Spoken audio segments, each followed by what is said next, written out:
These policies provide the framework and the boundary conditions for how the scientific enterprise ought to make scientific publications available to everybody without delay. But what they don't do is prescribe the specific publishing models to enable this access. At AAAS, it's been part of our mission to foster the equity and inclusion that is essential for scientific excellence. And the way open science is implemented is going to be central to this. It's going to be absolutely central.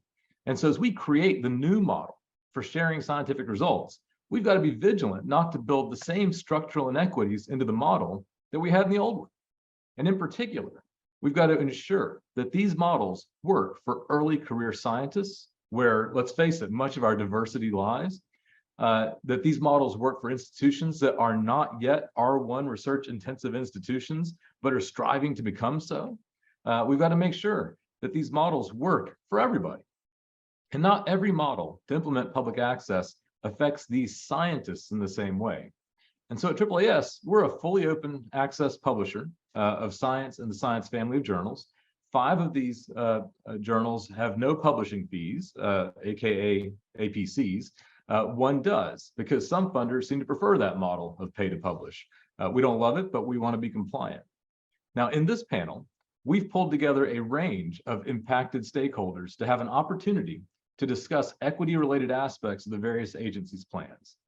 Now, each of our panelists are going to have 2 minutes of opening remarks, and then we're going to have a discussion. And I should note that each speaker's views is their own and not necessarily their institutions. And then after our discussion, we're going to move to an open question period for all attendees to ask questions in the Q&A function. So our first speaker will be Willie May, the Vice President for Research and Economic Development at Morgan State University. I should note he is also the President-elect of the AAAS. So I'll turn it over to Willie. Willie?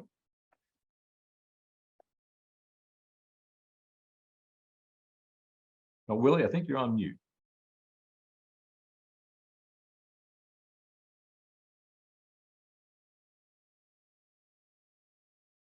Willie, I think you're still on mute. There you go. Okay. Now you should be able to hear me. Now we hear you. Okay. As stated, I'm Vice President for Research and Economic Development at Morgan State University, a historically Black university with limited resources.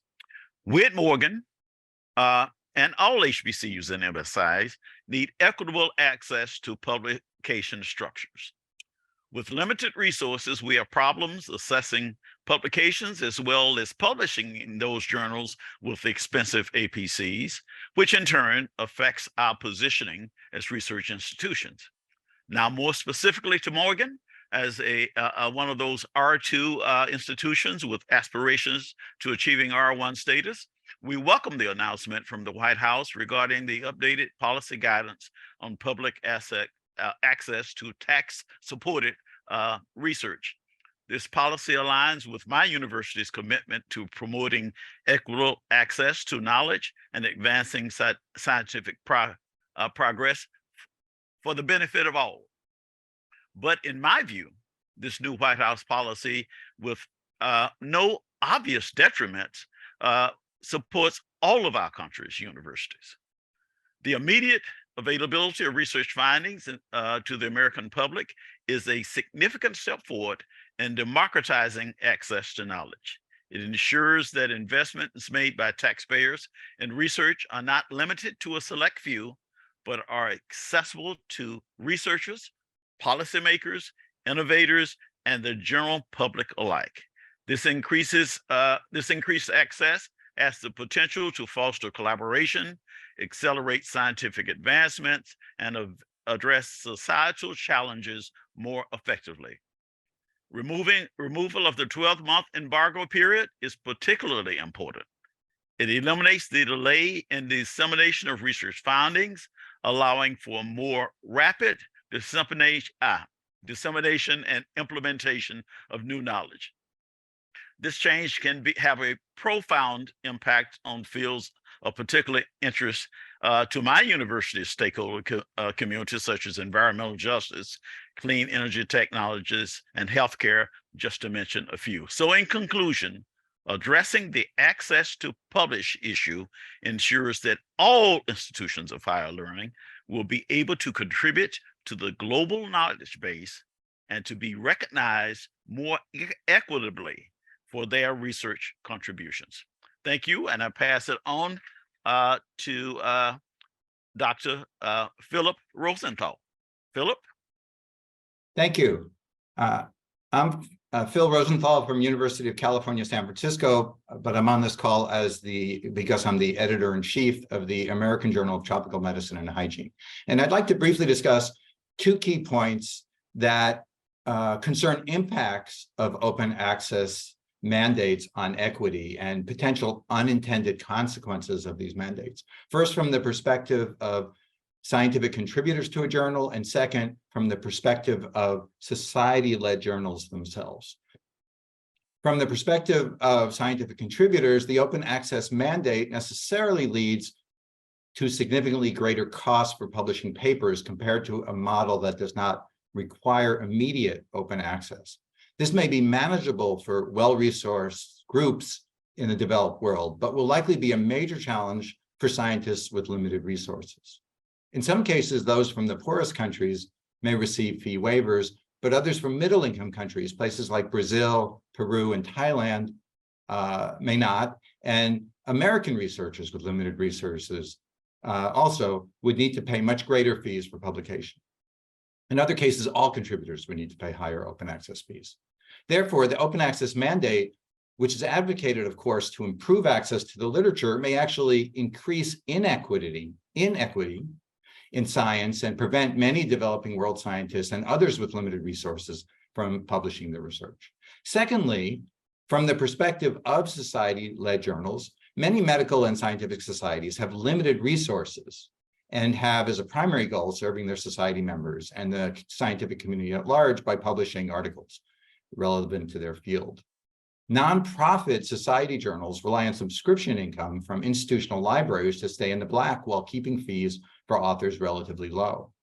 With full open access, there will be no reason for libraries to continue to pay for subscriptions since articles are immediately available to them at no cost, leading to a major loss in revenue for societies, increased publication fees that result from that, potential loss of contributors, loss of connections with society members, and ultimately increased inequity between large for-profit journals and society journals with limited resources.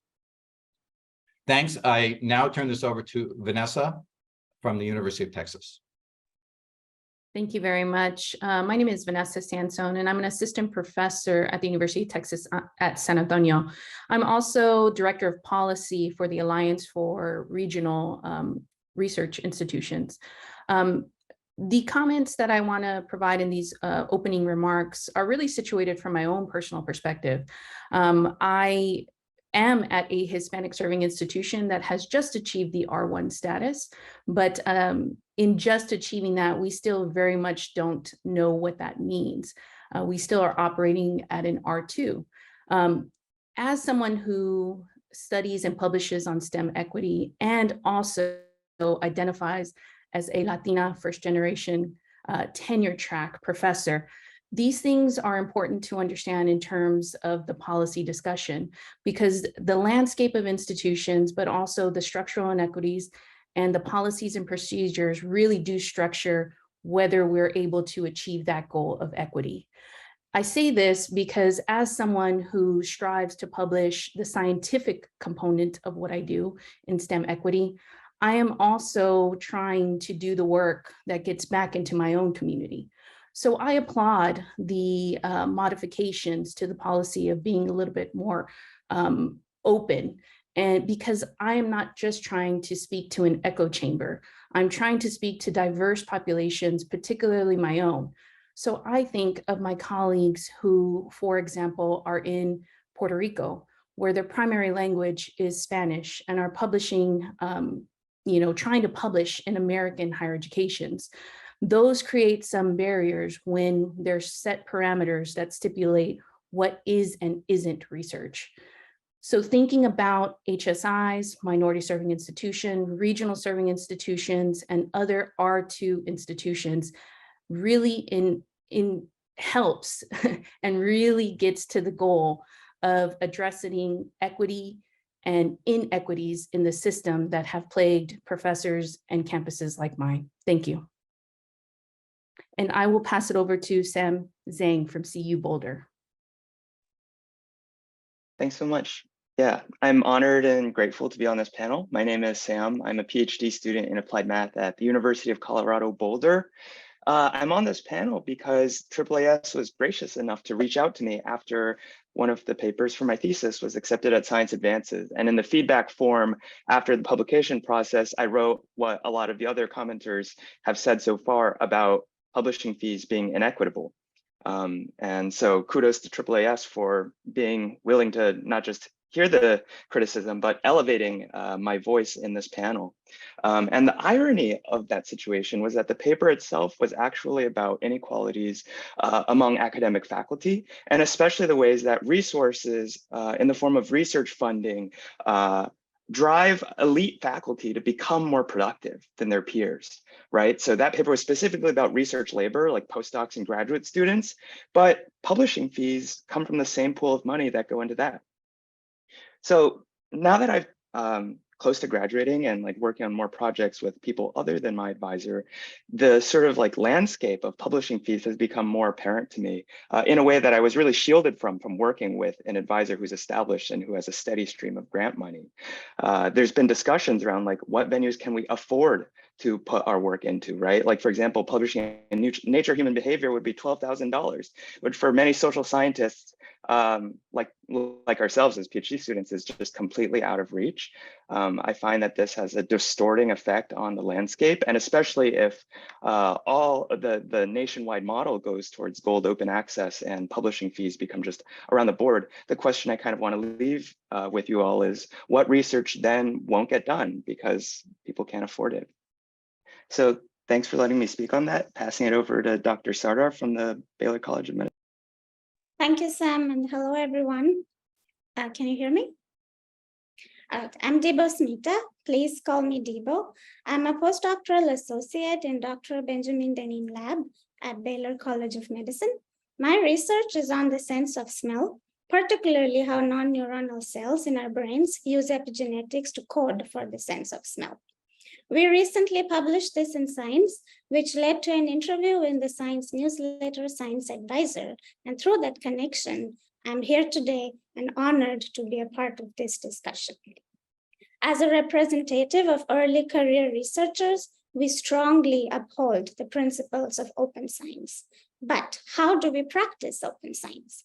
First, for junior scientists like myself, it is difficult if open science is at the cost of increased open access fees. Therefore, we really need to explore more budget-friendly alternatives. Second, with the rise of predatory journals, how can we discourage publication of valuable work, especially from younger researchers in these outlets? As doing so actually undermines open science because now we're flooding the literature with poorer quality work. And finally, the last question that I would like to touch upon is how do we prevent misinformation? When science is open to all, it also opens the doors for misinterpretation and data being taken out of context. And this is especially harmful to young researchers who do not have the credibility of established senior scientists. To summarize all of these central thoughts together, again, I would like to reiterate that as a representative of early career researchers, we firmly believe in open science. However, we must also ensure that the practices to execute open science is fair to all members of the scientific community. With that, thank you, and I will pass it on for questions. Oh, thank you so much, Debo, and thank you to all of the presenters. You all have touched on so many of the key things that we need to discuss. So we're going to have a discussion amongst this group for a few minutes, and then we're going to turn to a broader Q&A for all of the participants after that. So within this group, I'd like to ask a couple of questions just related to how you measure success. If we get to a public access framework that is working for everybody and that enables early career scientists to publish where they want, or that enables our two institutions to be in a fair game with our one institutions, what would that look like? And what do you think the federal agencies ought to be measuring and evaluating to see if we're getting there? So I'd love to open that up to any of you as you think about it. What should they be measuring? Vanessa, please. Sure. So I can start the conversation. I think whenever you talk about success, it's conceptualized differently by the perspective. One of the things that I would like for NSF and other federal agencies to consider in this conversation is the fact that success can look different across different institutions, different disciplines. For example, I think of this in terms of tenured and tenure track, where we have to demonstrate success, right? But several of my open access papers related to STEM equity, STEM representation that have quantitative as well as qualitative approaches to that have been published in open access journals. The benefit that has relayed to is it's been easier for public policy makers to get that paper and learn from the conclusions that we have. When they're in a paywall with a prescription, journal prescription, it's very difficult for that to happen in a timely fashion. And because I do have, a policy component, policy is always changing. And so there is a time-sensitive nature to the work that I do in particular. And so that open accessibility, where it's not stuck behind a paywall, has allowed it to get into policymakers' hands. I do think that, for example, I can narrate that is a success. It may not necessarily lead to actual change of policy, at least not, I haven't had that success yet. But I can see how it is getting in the hands of and leading to a discussion for equity and equitable considerations. Thanks, Vanessa. Others, as you think about for your institutions or from your perspective, Willie, please. I am totally convinced that this policy is a step in the right direction. But as all things as complex as this, at first blush, I'm not sure any of us understand what some of the implementation implications might be. So I would ask that we all stay tuned, keep an open mind, and be prepared to evaluate the success of the implementations and make adjustments as need be as we proceed. So obviously we made the right decision to initiate this policy. Now implementation, let's look at it differently, look at it through several lenses, and be prepared to make whatever adjustments we need to make this fair and equitable across our society. Thanks, Willie. I'll turn to Phil. Yeah, I'll be a little bit of a contrarian to what Willie just said. It seems the party line is to say we are all convinced this is the right way to go. I am not convinced. The old model is 6-month or 1-year embargo. That's not ideal. We all agree on that. But what is the cost of breaking down that embargo? And as you've heard from some of the speakers, there is a major cost. There is the fact that it's great that articles will be freely available right away, but many articles may not come out because investigators cannot afford to do so. Some very well-resourced societies offer publication at no cost, but that's certainly the minority. Most journals do require a payment for publication, and those costs will go up tremendously. So I think it's really important that those of us at major American universities consider, as is being discussed today, the needs of those at less resourced universities, individuals who might be at a wealthy university but themselves have limited resources. And very important and a big part of the audience for my journal is the international community. Which I think we all agree we need to hear about research from around the world. And the implications for the increased costs are large and not fully appreciated. One can say, don't worry, we'll allow investigators to do that when they're funded by NSF or the NIH, but that just means they're using resources that they would rather use for their research. They're channeling them into additional payments of fees. So that doesn't really help too much. So these are the challenges that I think need to be addressed. Thanks. So, I'll turn to Sam. Yeah, I think one answer is that because the harms of publishing fees are so well documented, a really simple metric would just be to look at the cost, right? Like, how close are we moving to making publishing free across the country? In theory, there's no technological reason why that has to be the case any longer, that publishing fees need to be in the scale that they are, in thousands of dollars. The Journal of Machine Learning Research and Computer Science manages to do about $10 per paper, and so it's entirely free to publish. Why is it that the Nature Publishing Group requires tens of thousands of dollars for each paper, right? And what can we do to make it so that societies can't use the publishing fees to fund other activities? These are all kinds of things that can be tracked that I think, without necessarily linking it to the downstream impact directly, would still be meaningful. Thanks, Sam. Deepa, I'm gonna turn the question just a little bit. You're up next, but let me just turn the question just a little bit.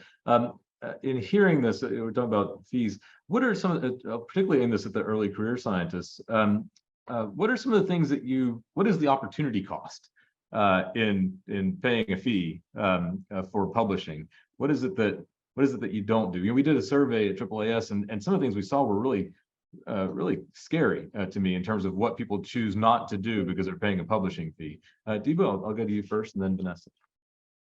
So as an early career researcher, any opportunity that I get that where I don't have to pay a fee to publish my paper, I will take it, right? Because I think open access fees are like $1,500 to $2,000, if I'm not wrong.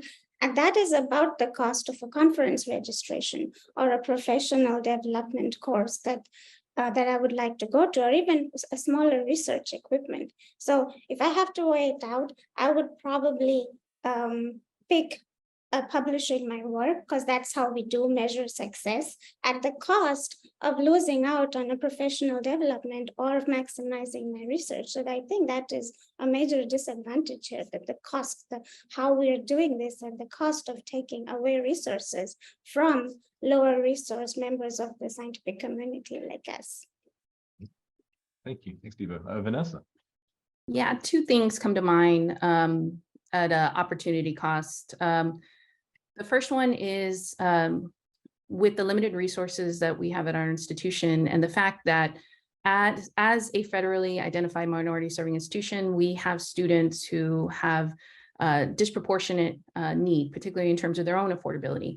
And so one of the opportunity costs that we've seen, at least in my work, and then of course in others, is we can't do a trickle down to students as effectively, which disrupts the this idea of wanting additional, diverse STEM communities and STEM workforce, because, tens of thousands of dollars could go to supporting our students. The other thing too, as an opportunity cost that I wanted to bring up, that I'm alluding to, but not hitting very point blank, is with regards to the embargo. The embargo has, we have 5 years to get tenure. And so as someone who's representative of 2%, I represent 2% of all tenure track faculty in the academy, regardless of field. I'm thinking about that. I'm thinking about that time. Again, I applaud the removal of the embargo that's on there, because if I have to think about 1.5 years, that's detrimental to my tenure trajectory. Thank you. Maybe I'll turn to Willie. Willie, you touched on this a little bit in your opening remarks, but maybe I'll ask you to go a little deeper, which is that Morgan State, I know I've heard it articulated by your president, you're aiming to be a research intensive R1 institution, made a lot of investments there. As you say, there's the implications could go in all different ranges. You all probably thought about this. What are some of the specific things you worry about in terms of implementation that you're keeping an eye on for your scientists and for your researchers? Well, as in many of our conversations, my conversations with with my president, I have implored him that prior to becoming an R1, we need to become this well-respected and well-recognized research university. And to do that, our professors have to be recognized, and you become well-recognized by publishing. So the things that we're discussing today certainly impinge directly on that. The open access to publications, but can you afford to publish in the journals that you need to publish on, that your peer group publishes in, that you get additional prestige by publishing in those journals? So all of these things are important. And I'm participating in the panel, but I'm listening very intently with what all of my colleagues are saying here. Thanks, Willie. It is as the agency participants have said, which I think is really wonderful, they really are here to listen. And I think the early career scientists in particular are voices they want to hear. So we're going to keep coming. Forgive me if I keep going back to you all. But before I do that, I'm going to turn to Phil real quick. Phil, you talked a little bit about this, but maybe I'll let you give you a chance to dig a little deeper. As you said, you published the American Journal of Tropical Medicine and Hygiene. I'm guessing that there's a lot of international participation in your journal. How have you seen? You talked a little bit about being a little bit of a contrarian on this. Talk about the effects a little bit on the types of scientists that are publishing in your journal. Yeah, I'll tell you specifically how it affects our journal. Each journal is obviously different. We are the single society journal for the American Society of Tropical Medicine and Hygiene, a society of about 5,000 people. Its old roots are Americans interested in tropical medicine, but it's now a very international society. But has limited resources. The main sources of revenue are and again, of course, it's nonprofit, but it's the sources of revenue to keep our society functioning are an annual meeting, as most societies have, and our single journal, which we self-publish. I think over 50% of our papers come from outside the US. We offer a waiver, a complete waiver for articles from LMIC when all authors are from an LMIC, low middle income country, and there's official lists of those countries. So those authors, those papers that are, say, 100% authors from India are not really affected, but of course it costs the society resources to take care of that. But there are also many authors from countries that are not on the LMIC list and yet have limited resources. As I mentioned, Brazil is a big example.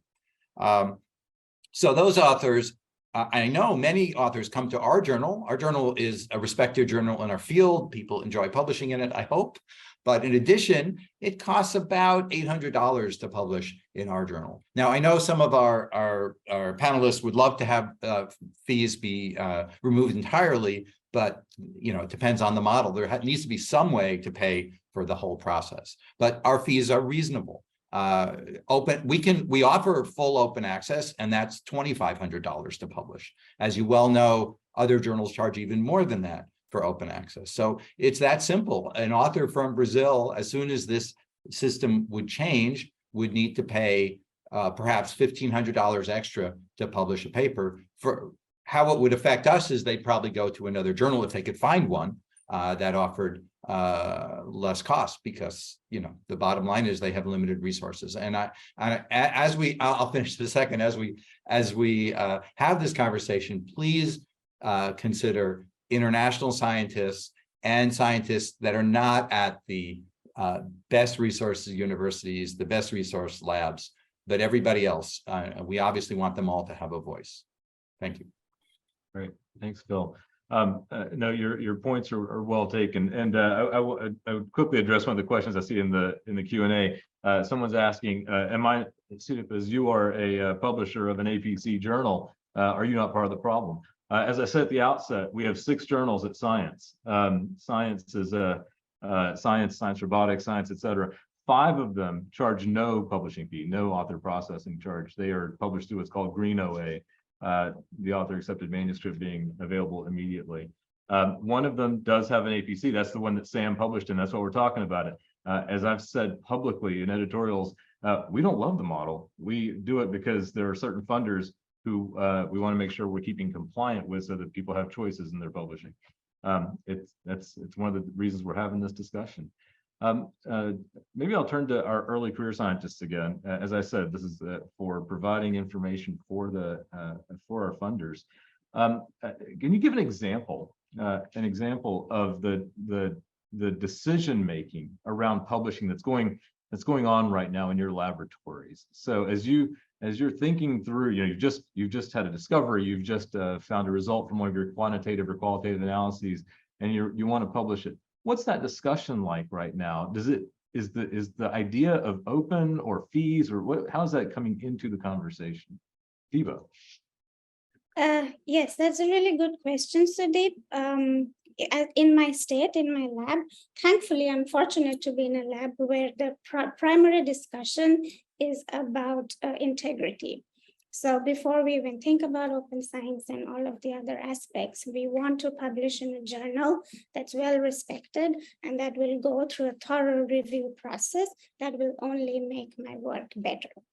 But I'm also fortunate to be in a lab that is well funded, where my senior investigator does not have to think about how are we going to cover the costs. So you see how this entire dynamic might change in an early career researcher lab. For example, if I have a lab of my own in 2 years, my primary priority would be integrity. But if I'm not able to afford that because of the extra costs, would I go to a different journal? And that becomes really scary because there are a lot of predatory journals out there. How do we discourage publication from those? Some of the predatory journals, I'm really afraid of them because you can't tell that they're predatory. If you go to their websites, they're very high impact factors. How do I gauge? And that's I think that's really bad for science as a whole, the whole entire publication platform as a whole. So we really need to start discussing that open science is good, yes, but how do we prevent open science being resorted to these really harmful avenues? Thank you. Sam. Yeah, so I'm not running my own lab, so I'm not making these types of decisions in that exact way. But one process I'm going through right now is I interned last summer and the summer before at Microsoft Research, and our paper was fortunately just accepted at PNAS. And so one conversation we're going through is, are we willing to, will we pay the like $2,000 something like delayed open access thing, or will we pay $5,000 for it to be immediately open access? And no offense to my colleagues at Microsoft, I don't want the future of whether science has open papers to depend on companies like Microsoft making those decisions. Fortunately, in our case, Microsoft Research is generous about this type of thing, and they're going to pay to make it immediately open access. But I could easily have imagined that that wouldn't have been true, right? Could I make a very quick clarification about my earlier point? Because I did see a comment in the Q&A that said something like, I challenged Sam to say, like, how is it that publishing must cost money? And I just want to clarify that, of course it does. Like, I was merely pointing out the JMLR, Journal of Machine Learning Research, as one end of a spectrum, but there's certainly inefficiencies in the publishing process from the scientific point of view, right? Like, some of these publishing companies are some of the most profitable companies on earth when it comes to profit margins, right? The amount of overhead they actually spend versus the amount of profit they take in, like Elsevier and stuff, is really astronomical. And so what is it that funders can do to incentivize and mandate greater efficiency in the publication process so that the publishing fees can be as low as possible? Thanks, Sam. Vanessa. Yeah, no, these are all really good points. And first of all, I appreciate the conversation because it there isn't necessarily an easy solution today, right? But I think just the fact that we're complicating these systemic functions to think about how they contribute to inequities or open opportunities for equity are really, it's a really powerful discussion.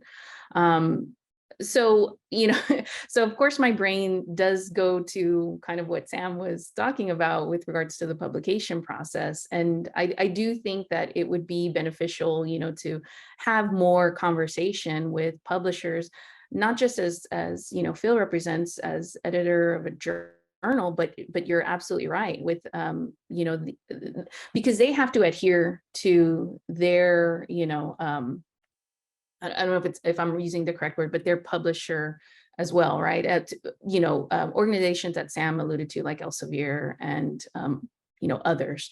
And so I think it gets really complicated because we also know, as an early career scholar, that since COVID-19, that has become an even more complicated process with delays, in publishing, not just in terms of and that's where the fees. So you asked, if what are considerations?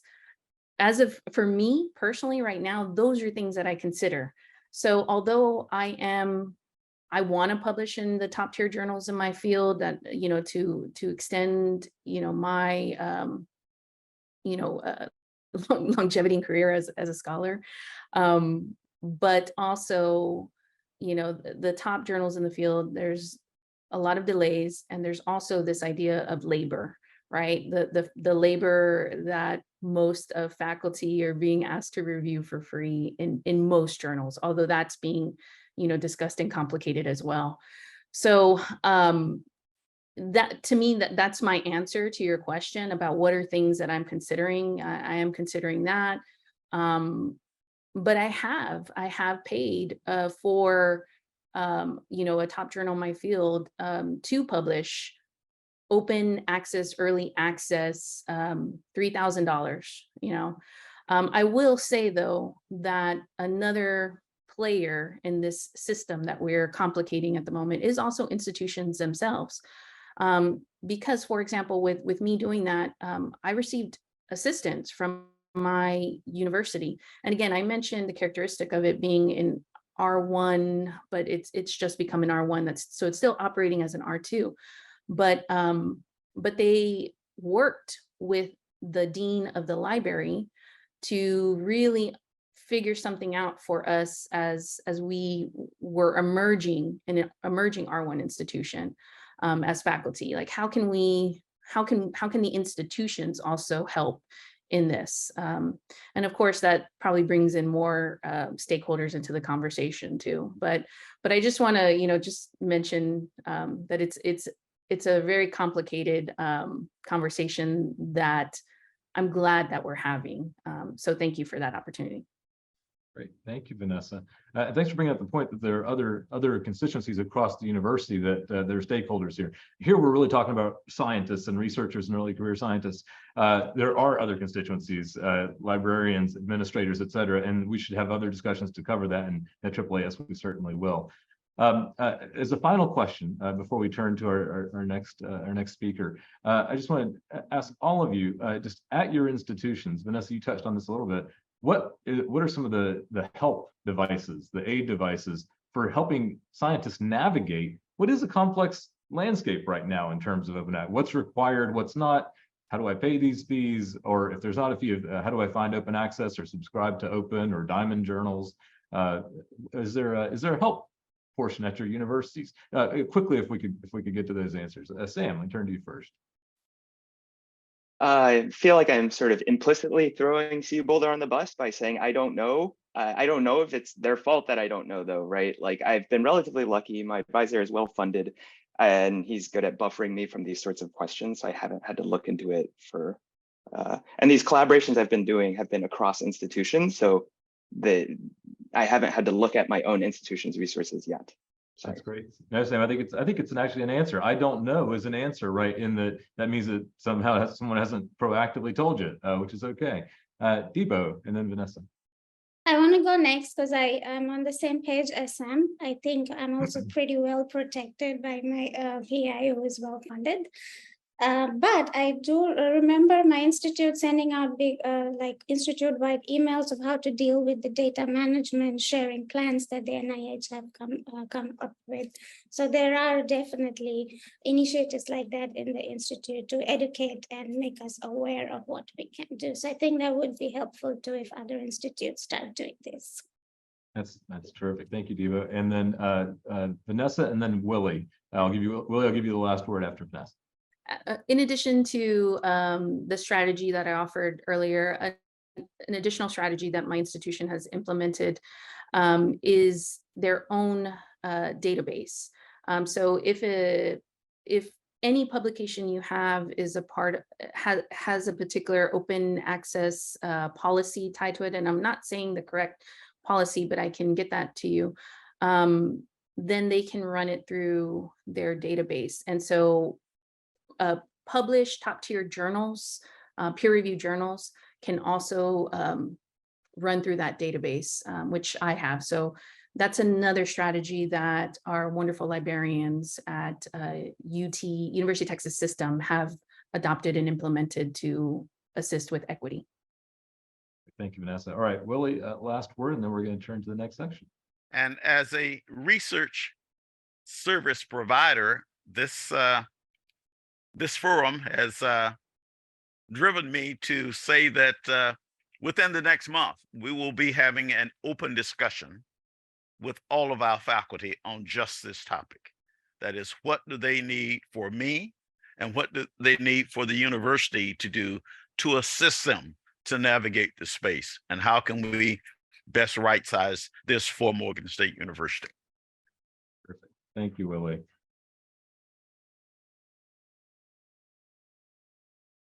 And now we're going to turn to the lightning round, as it were, where we're going to try and get through as many of the questions that we've gotten to all the panelists. Now, there are well over 100 questions. We're not going to get to them all, but they have been typed in. Our panelists have been busily responding to some of them in the Q&A. But I'm being assisted here by Lisa Joy and Megan, and they're going to actually bring up to the top some of the questions that have been asked in several different ways, and we'll try and get answers for you as quickly as possible. So if you all would let us know, what's the first question? Thanks, Sudip. Last week, the House Commerce, Justice, Science, and Related Agencies Subcommittee marked up its appropriations bill and blocked funding for activities resulting from the Nelson memo, the OSTP memo. What does that mean, and what is the forecast looking forward? All right, thank you, Lisa Joy. All right, maybe I know that our federal representatives will be a little bit limited in what they can say on just a House markup, but let me turn to them and see if any of them have any comment on that question. Miriam? Sure, I'd be happy to. Yeah, please. I can take this. So we're continuing to monitor this as we work to ensure that all of the nation can benefit from the fruits of taxpayer-supported research. I mean, again, this is building on work that's been happening across the government around increasing public access for over a decade, and so we're continuing to watch this space. Thank you, Miriam. All right, any other comments on that? I'd say that, yeah, it's a work in progress. Appropriations bills are famously Byzantine. I just did a video where I said that the appropriations process is just as complicated as simulating the Big Bang. All right, next question, please. Another one for the feds largely. How does requiring public sharing of supporting data align with data privacy and security goals? Great question. Who would like to take that on the federal agency? Jessica, please. Sure. You know, I can just say a few words, and other colleagues may have more to say. Certainly from the NIH perspective, because so much of our research does involve human participants in research, issues of privacy in particular are, you know, of great concern for us. And so, you know, from our perspective, we expect that researchers will take steps to maximize scientific data sharing. But we acknowledge and researchers can acknowledge in their plans that certain factors may necessitate limited sharing to some extent. Some of those factors can include, informed consent will not permit or will limit the scope or extent of sharing and future research use. Or of course, if the privacy or safety of research participants will be compromised. These are some of the factors. So from our perspective, it really is all about articulating in the data management and sharing plan, sort of what can be shared appropriately and what limitations may exist, and then having that reviewed by the funding institute or center at NIH. So hopefully that helps from NIH's perspective. Thanks, Jessica. Martin, how about NSF? We often get questions about this and other issues about data sharing and legitimate concerns by researchers about data that should not be shared for various legal reasons. I would direct everybody real briefly to the bottom of page 4 of the Nelson Memorandum, which details some 12 different laws and regulations that are just examples of the wide range of reasons why data may legitimately need to be constrained. And it's important to understand that the memorandum is not asking anyone to overturn any existing or legitimate reason for constraining access to data, such as the presence of personally identifiable information, national security secrets, or any of the other range of issues that are detailed in the memorandum. Thank you, Martin. All right. Any other agency officials before we turn to the next question? Okay, next question. Okay, so someone said that they were interested in a point that Debo made in her introduction about preventing misinformation. Can the panelists speak a little bit about how researchers, publishers, institutions, and funders can mitigate the potential for research to be misused or to cause harm in the open science landscape? We saw this question asked in a couple different ways, so we're glad to raise it. It's a great question. Debo, good. Yeah, this is a good question, and I've thought about it too a little bit. So in the publishing world, the way we have it right now is I publish a paper, and when someone uses information from that paper, it is cited, all right? And I immediately get to know that this is how my work is being used. This is what they're taking out of my research. So that is a really good system.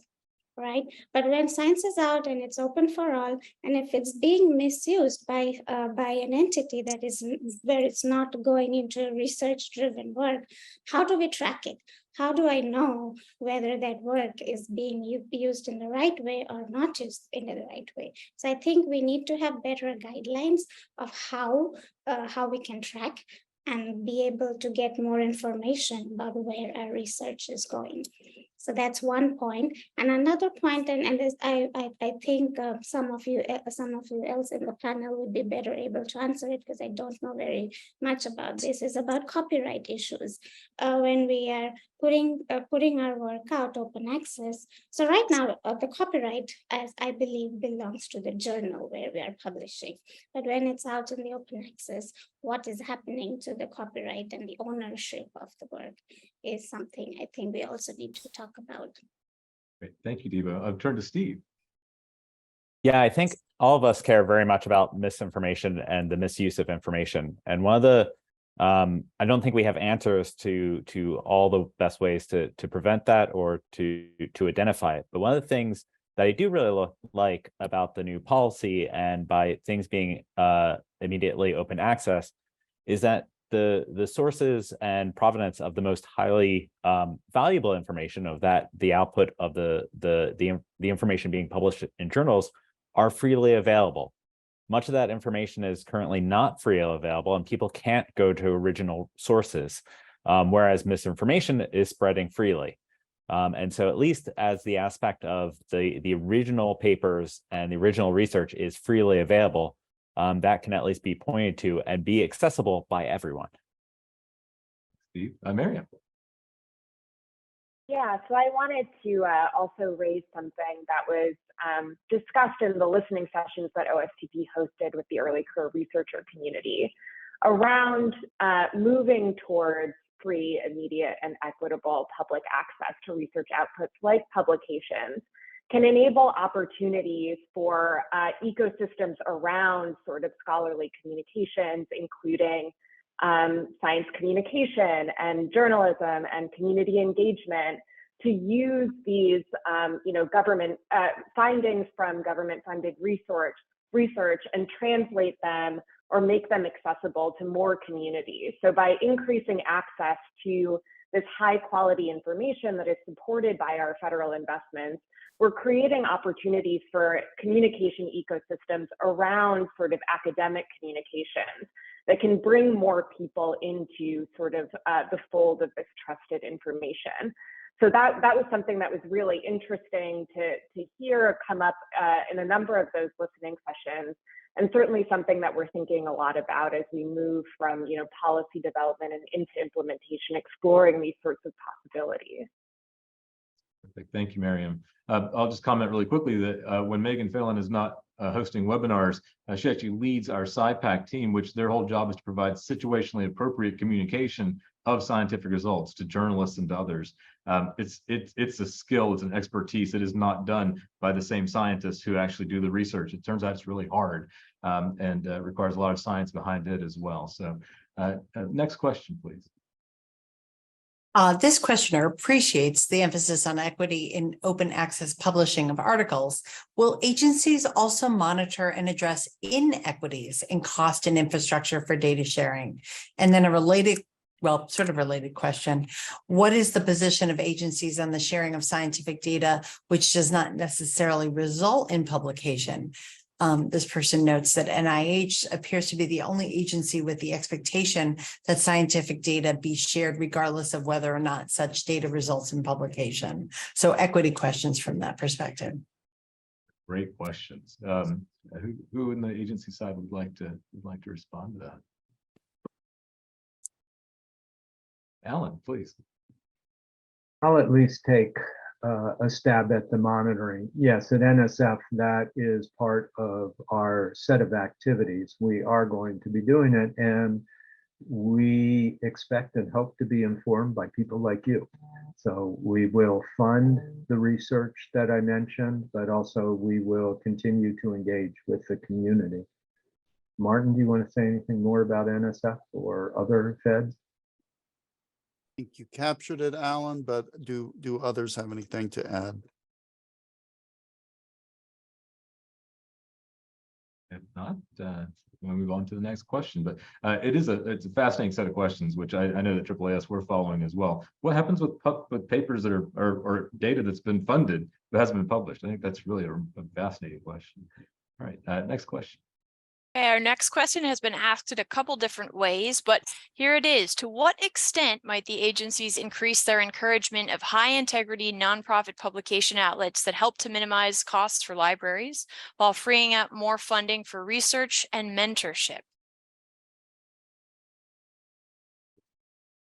Question again for the agency professionals. Martin, please. I'll take just a quick stab at it. That's a wonderful sentiment. Let me just point out that the 2022 so-called Nelson Memorandum from the White House is silent on those matters. It doesn't cover things that broad. Those are wonderful sentiments, though, for agencies to be mindful of. I'll say that. Any other? This is one of the powerful things, and I think one of the reasons why I'm so interested in this conversation is that the memo provides boundary conditions, really wonderful boundary conditions, but the specifics, the particulars, have got stuff to be developed by the scientific enterprise in partnership and collaboration with the funding agencies. And so this is the time to speak up about how should that be a goal, and then push the conversation in that direction. That's why we're at the beginning of this, not the end of it. I'll add one thing to that, all of these listening sessions have given us an enormous wealth of things to consider in coming days that well beyond the scope of the memorandum. Thanks, Martin. Brian. Yeah, on that particular question, there's a section of the OSTP memo that talks a lot about using the Subcommittee on Open Science as a forum for a lot of interagency collaboration and engagement on these matters. And I think that's a great forum for, no agency doing anything in a vacuum, so to speak. And so we really look for opportunities for partnering to explore different models. And as the memo noted, the memo is not endorsing any particular business model. So, kind of agnostic about that, but certainly willing to work together with other agencies. And just one last point that I would make about, there's been a lot of discussion earlier here about, I think there's kind of a natural assumption that this whole public access policy with a zero embargo and everything is just going to result in sort of uniform transition to completely gold open access models. And I think this is a much more complicated ecosystem than that, and that there will be subscription journals, there will be open access journals, and everything in between. And so I do think that, as I mentioned in my own remarks about DOE, that the submission of the author's peer-reviewed accepted manuscript will continue to be a viable pathway to get there. So I just want to kind of put a condition on that I don't think we're going to see 100% situation where everything turns, over about a 10-year period. It took about 10 years for the total gold OA content for DOE to move from about 20% to 30%. So that was, a rather slow transition in that direction. Ryan, thank you for reminding us of the complexity of the situation.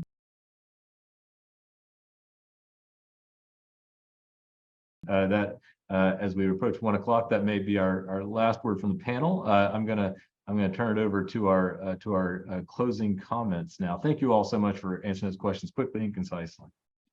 Thanks, Sudip, and thanks so much, everyone, to all of our speakers and to everybody listening and asking such good questions. There were so many questions that we couldn't get to today. We've heard panelists address a range of queries about equitable public access, including as relates to the meaning of equity and institutional access and researcher access to publish. We want to end today by hearing a little bit from all of our panelists and also from Miriam representing the agency side. If there was one message or thought you'd like viewers to leave with today, what would it be? I'd like to start with Willie, if I could. I guess the thing that I was most impressed with is the depth and breadth of the issue that has to be solved. It's not one that is nearly as simple as it looks at first blush, and it's something that we have to work together as a community to solve in an equitable and transparent manner. Thank you, Willie. Phil. Thanks. Yeah, I hope people can come out of this session with perhaps a broader understanding of the complexities that we all would love to have immediate open access. The benefits are obvious, but that it's complex. There is another side to this, as has been nicely covered. What we didn't get a chance to cover, but what I saw in Q&A were questions about perhaps a little more flexibility, green open access, allowing hybrid journals to remain hybrid, even though they have open access components, and other potential solutions short of complete gold open access, which obviously has its challenges, as we have discussed. Thank you, Phil. Vanessa. Yeah, thank you for the conversation today and the engagement and hearing multiple perspectives. It's always thrilling to talk about these things. You always know when there's a lot of chatter how important the conversation is. But the big takeaways for me are things that have already been mentioned, the complexity of the issue. But I also think, there's an opportunity here to move forward, to assess. As Dr. May mentioned earlier, we're doing that. And so I applaud us really looking in the mirror and considering whether we're contributing to systemic inequities, and thinking about how we don't have to necessarily reinvent the wheel. It can just look a little different. So I appreciate that. Those are my takeaways. Thanks, Vanessa. Debo. I would like to end on a positive note. and that again, we believe in open access. I envision the future of open access will only lead to better science and more collaborative science. Science is just getting bigger and bigger with bigger teams, and open access will definitely lead to that.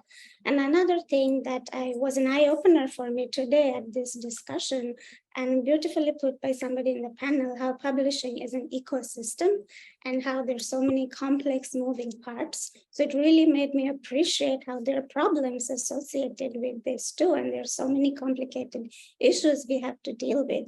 So it's so very important we had this discussion. And I think it's really the starting step into making sure the entire process helps the ecosystem. Thank you. Thanks, Thibault. It definitely sounds like today is a starting point for many more good discussions to come here on this issue. Miriam, for the agencies, might you wrap us up?